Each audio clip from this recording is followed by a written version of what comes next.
If you're in the market right now for a new car or SUV, even used in fact, but let's focus on new because that's what we do here at Motor Illustrated. I'm willing to bet you, all two of you watching right now, a large double-double. Now, if you don't know what that is, you're probably American or from elsewhere than Canada.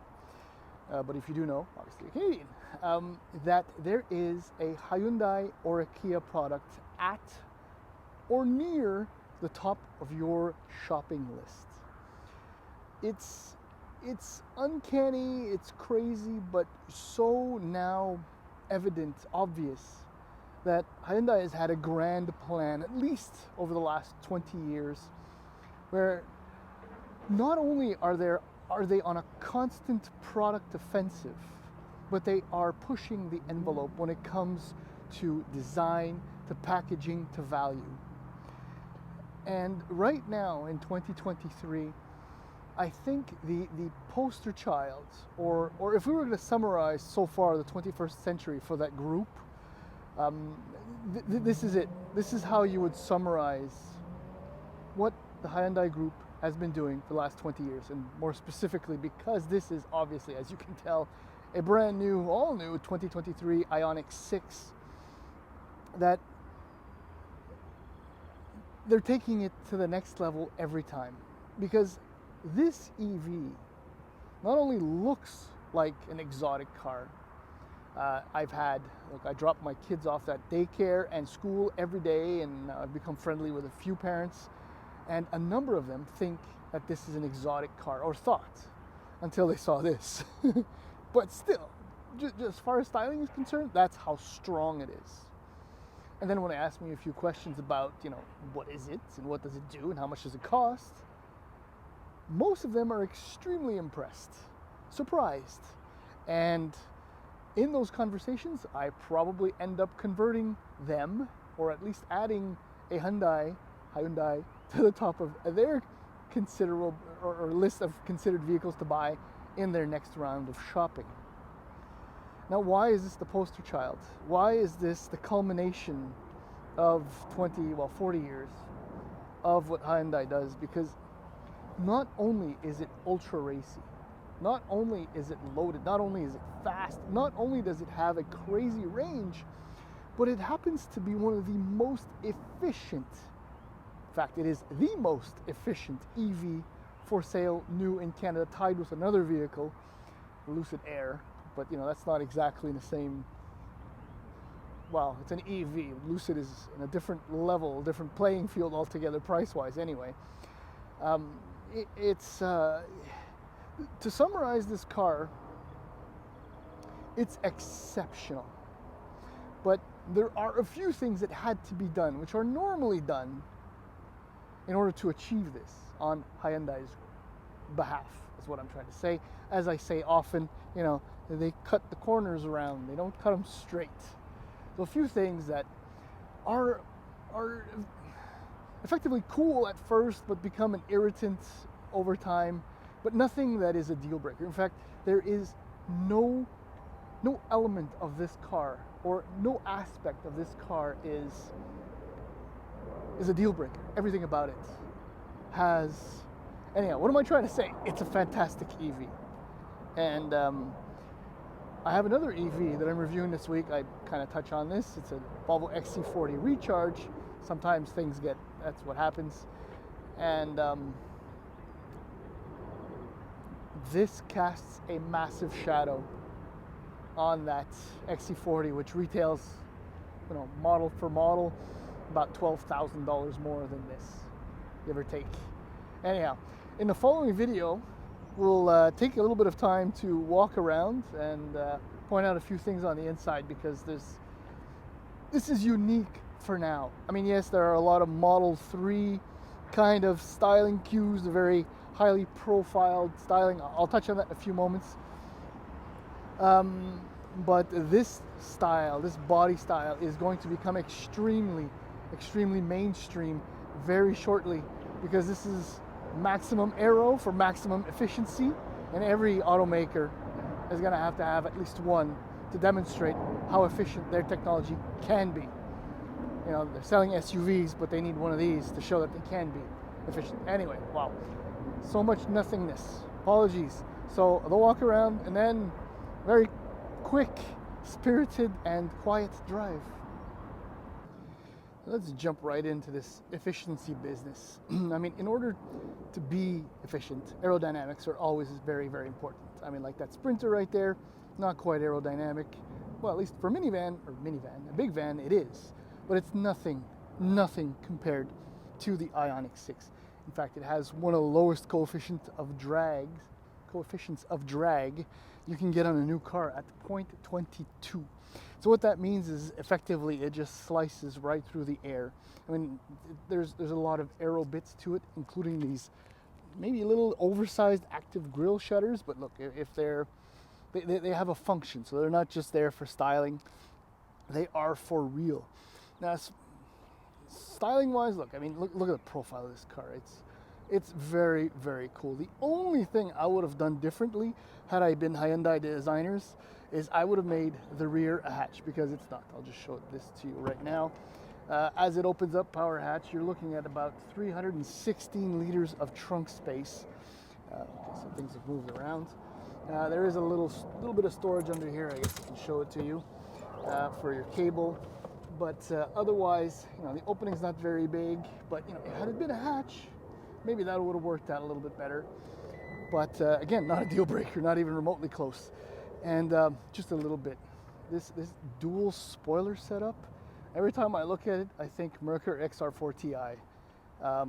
If you know, you know. It's very cool. It's a little bit exaggerated, but again, it's functional. So I'm totally okay with that.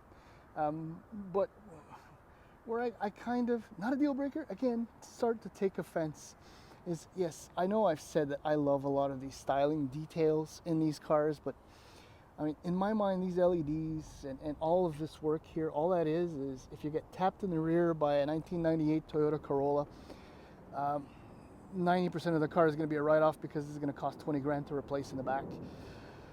But that's where we're at today. As we go around, I mean, look, the bumper itself is kind of cool, but it's very flat, but it's nice. Look, it's a very, very pretty car, and in ultimate red, as it is too, it really works. In fact, what's really nice about this car is that it is available in a few very nice colors, including there's a digital green matte, which is really, really nice too. Is there anything else I want to say about styling? I mean, oh yeah, the wheelbase is almost 3 meters long, 2,950 millimeters, or 2.95 meters. Overall length is 4.855 meters. This is a large, I mean, this 25 years ago would have been a full-size sedan, but that's where we're at today, because everything has to be huge. But then again, when you're carrying around a huge battery, that's what happens. All right, so base price for the preferred. In fact, there's only a preferred trim, okay? In 2023, you get the rear-wheel drive version, which is $54,995, which is an insanely, realistically speaking, insanely low amount of money for what you get. And then it gets even more nuts, because if you want the dual motor, the preferred long range, because they're all long range for the moment, all-wheel drive, so dual motor setup, $57,999. Okay, yeah, so you got to get on the list, and you have to wait 3 years for one. Well, maybe not that long. I'm just throwing out numbers to say that it's a bargain, but you can't get it, or essentially you'll have to wait a very, very long time. But in my mind, 58 grand for this, it's a hell of a bargain. And my car happens to have the ultimate package. Actually, look, I'll just tell you the standard features. Dual 12.3-inch screens, the displays 18-inch wheels for the rear-wheel drive, LEDs everywhere, like I just showed you, heat pump, with battery heating and preconditioning functions, heated front seats, Apple CarPlay, Android Auto, heated steering wheels, satellite radio. I mean, it's got everything you want. Everything you want.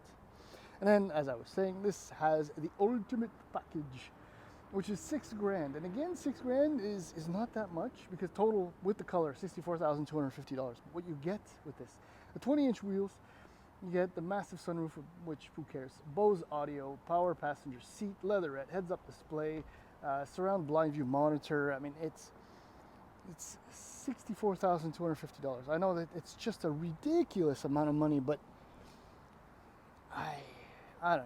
It's I'm truly blown away by this car. Truly, truly blown away.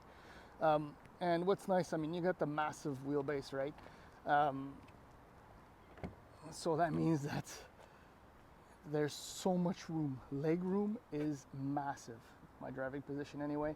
I mean, the kids can essentially walk across just to get to their seats. There are no issues. Headroom is a little snug. If you're 5'10" like me or a little bit higher, your hair, thankfully I have none, will kind of rub against the headliner. But, you know, 5'10", that's not so bad. Again. Okay, so up front. So as you can see, the door card has nothing on it. This is not unlock. This is your memory seats. The handle and no other controls. So that's kind of neat. Neatest part is this, which actually doubles as a bin for stuff, but as a handle. So you can actually grab it right there or, you know, anywhere. It gets deeper as you go there. The handle part is really nice. The grill, maybe, you know, because the Bose audio is a little over the top, but it doesn't matter. Seats, comfortable seats, power lumbar, fully, like I said, is the ultimate stuff. It's really nice. Okay, well, let's just get in. The next step is that when you get in, the car has to recognize you, but that'll come, I suppose, in time. So the dual 12.3-inch displays. This one is semi-configurable when you go with the different drive modes. Oh yeah, this too. See so eco, normal, and sport. That's kind of neat. So maybe, well, one little element too many, but still. While I'm here, I'll just show you. If you hold, you have my drive mode, which pops up, which is configurable. I'll show that to you in a moment. Actually, I'll just do it now because I'll forget if I don't do it now. So quiet mode. Wait a minute. Where's there? You go. Setup. This is how you have to configure the my mode, which is not so bad. There you go. Drive mode. You can actually. There you go. You can have the my mode or the custom mode be snow automatically, or you can program it to be drive mode, which is a nice touch. I mean, if you remember that you actually have this, you know, come November, you can switch up my drive mode to snow, which my drive mode, by the way, max power. Accelerator sensitivity in sport, it's actually really, really sharp. So moderate's a nice. Steering is normal because sport just feels totally fake. And I have it set up in two-wheel drive. I don't know, just because why not, right? Otherwise, this whole screen layout is now very comfortable, very easy to navigate. And you can program all your stuff in here too. It's just charging schedule and climate, temps. It's wonderful. It's very accessible. It's all there. HVAC controls down here. These are your like hard button shortcuts, which are good, very good. This, however, for the climate control is, I mean, you can have it redundant up here, but let's just say you have nav up there, then you don't necessarily touch the climate. You just want to work this. It's, I think, a little bit better than what you get in the Kia, which has this, like the solid little display that's completely, it's actually narrower than this, and the buttons or the functions are even closer to each other in the Kia. This works. It's a better, you know, see the steering wheel right there. This is okay. Again, not a deal breaker, not the best setup, but better than the Kia. Okay, so wireless charger, I'm always plugged in. Cup holders. This is what's cool at first, and then becomes a little bit annoying after time because there's a no unlock button on the doors. You always have to reach in. Because if you stop the car, there are a few ways to configure it. I won't go through all that, but if you press park, you can have it unlock all the doors automatically. But because it's an EV with a one pedal drive, right, the paddles right here, you can actually come to a full stop, just turn it off, get out, but then the doors won't unlock. So you have to reach in. I do this because I'm dropping off and picking up the kids twice a day. A little annoying. And the power window switches in the front, it's fine. Once you remember, the rear, it's all good. No auto up down in the rear. That's a strange little detail that Hyundai omitted. But anyway, otherwise, visibility is actually very good. I'm at the lowest seating position, and the screens are just, you know, I really have to come down to show that they're flush with the bottom of the windshield. A-pillar here is a little bit thick, but there's just enough of a spot there to get around. Flat bottom steering wheel, very nice touch. I mean, this is a lovely place to be in. And oh yeah, there's your heads-up display, which comes with the Ultimate package. Anyhow, I've said so many things. Let's just go for a drive now. I think you've figured out so far that there aren't any real deal breakers or anything with this car. And taking off is, oh yeah, I forgot to mention this is like the tunnel, the bridge, lots of storage under the center console, case closed. Shifter right here, I don't think I even showed it to you, but I mean, that's another thing you just get used to. I'm in eco mode. Actually, I was in normal, so I'm gonna go into eco. And I mean, from here on in, it's just a question of driving probably with the lowest possible amount of range anxiety. I mean, in the city, I'm always in max regen because it will come to a full stop. By default, it's in level 3 if you have it, if you like it in max. But look, just chassis-wise, I mean, the ride quality is superb, even with the 20-inch wheels. The car handles well. This is by no means anything sporty or truly exciting because of the, wow, it's dark here. I'm in underpass. That's funny. But look, it's not a sports car by any means, despite how racy it is. I should have thought this through. Well, it's a little bit dark. Doesn't matter. But yeah, the ride quality is nice. What I was saying about the steering is it's ultra light. I mean, I can, you know, with the power assistance as it's set up, there's no feedback. There's very little resistance. That's in normal, and in sport, all it does is it just feels heavier and even less realistic than that, if you can imagine. Brake pedal is very nice, but to be honest, I mean, I've done a number of hundreds of kilometers already with this car. Geez, close to 5 maybe, and I've barely used them because it's been a mix of city driving with one pedal drive, or on the highway where I usually go into level 2 because I like a little bit of engine braking.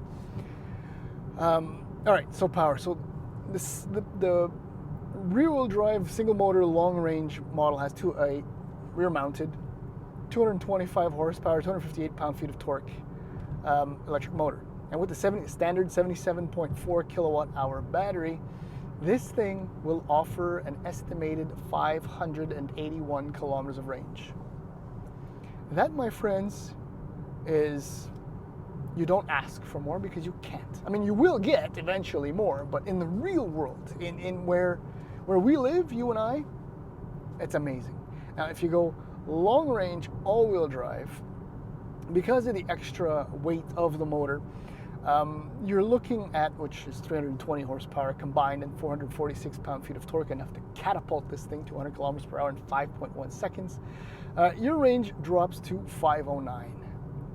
But 509, you think about it, 509.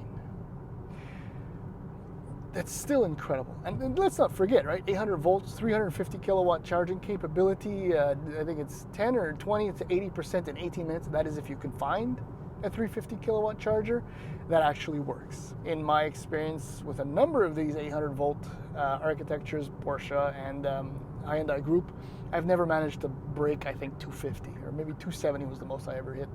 I don't exactly remember. But never 350, because that I would definitely remember, or even over 300.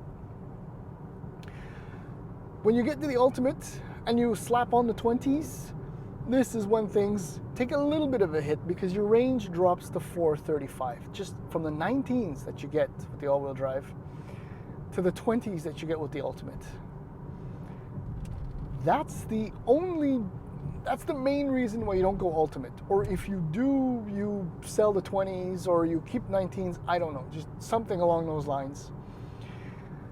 Because otherwise, the entire, I forget, onboard charger is 10.6 kilowatts, I think. So this thing is just, it sucks down electrons as though they were going out of style, a rare commodity. I don't know. It's just hungry for charging. And I've charged it a few times now overnight on my level 2 home charger, and no issues. I showed you I programmed it because it's not a wall mounted, it's a portable level 2 that I'm actually testing right now.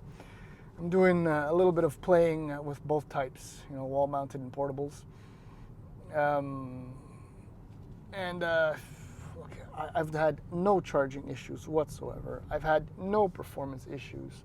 Indicated range seems so realistic. Let us not forget that the ambient temperature is in the 22 degrees Celsius range now, and it's nice. It's not quite AC temperature, and far from being heating necessary temperature.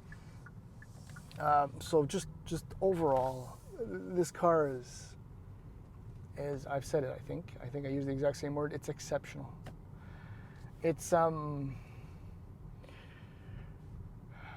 I mean, if I was Polestar or a Hyundai, even BMW, Audi, Volkswagen, I mean, I would, and Toyota, and Nissan, I would be scared senseless.